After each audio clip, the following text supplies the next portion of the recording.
Single on Purpose, 90 days of reflections. We got a ways to go, y'all. And you're almost going to get the whole book by the time this is done, but the book will be out before that. So I hope that you purchase this. Single on Purpose, embracing the life you have, preparing for the love you want. On day 14, we're talking about holy by design. Today's excerpt is for anyone who's wondered why the church avoids talking about sex when God himself created it. And I quote, God created sex. Yes, I said it, and I'm not taking it back. God created sex.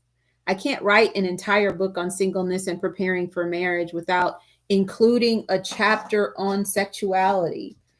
I just can't. Too many of the issues single and married people face regarding sex stem from the silence of the church on topic. It's baffling. Not teaching about sex in church, skipping over creation, the flood, or the resurrection of Christ.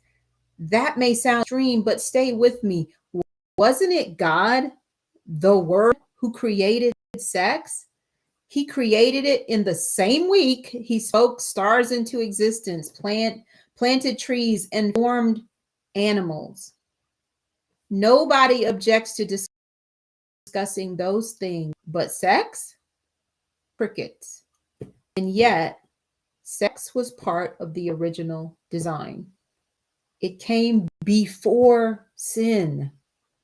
That alone makes it worthy of holy conversation. End quote.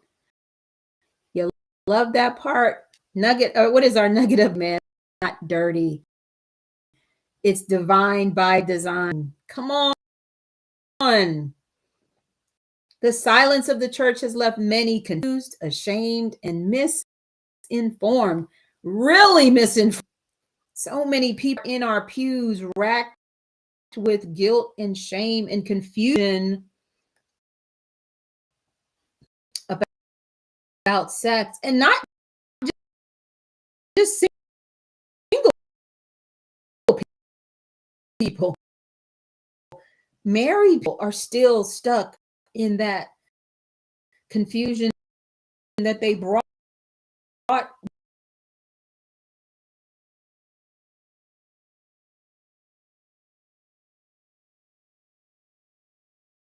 sex was part of God's truth. We planned long before sin, the world.